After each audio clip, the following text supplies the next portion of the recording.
3 days ago on Friday night, I was talking on the phone with my friend Taylor when, out of nowhere, like while she was mid-sentence, I heard her drop her phone onto the ground. I mean, at first I just started laughing because, people drop their phone all the time.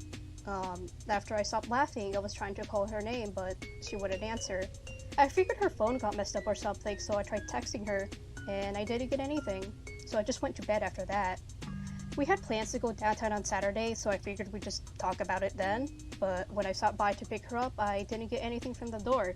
I kept knocking, calling, texting, but I wasn't getting anything. She was staying at her mom's place, so I called her to see if she knew what was up, but she didn't have a clue. I couldn't think of anything else to do, so I just started waiting until anything came up. But this morning I didn't see her in class, so I guess that was enough for me to finally go to the police station about it. After she vanished, I was left completely alone in her house. It felt like it was haunted. I searched around as she would be hiding somewhere, but of course she wasn't. I stayed there the whole night, hoping that she would miraculously come back, and of course she didn't. It was the longest night of my entire life. But eventually the sun came up, and I headed over to the police station as fast as possible. I was in the back finishing some stuff up when I needed to refill my water bottle.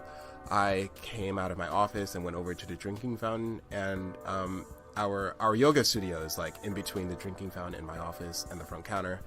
As I was walking, I got a quick glimpse inside the studio since it's got these big glass panels on the outside wall. Sure enough, Amelia was in there doing her whole mindfulness class or whatever. They were all sat down with their eyes closed, and she was doing the same. I made it to the drinking fountain and filled up my water bottle. It took about like a solid 2 minutes or so, because my water bottle is pretty big, and the angle of the fountain is kind of weird. I had to angle the bottle in such a way where the water can get inside, but I couldn't really fill it up all the way, so I had... Do I need to elaborate on this? Whatever's fine. Okay, well, I could only get about a third of the water bottle full, but I thought that was enough, so I started walking back, and when I took another glimpse inside, she wasn't there anymore. How did her students react? I don't think they knew. They all had their eyes closed. So what did you do? Well, at the time, I just assumed that they knew where she went, so I went back into my office. It wasn't for another 5 minutes or so until I heard murmuring outside.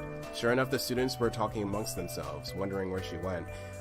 Some of them sounded concerned about it, but I didn't think it was a big deal.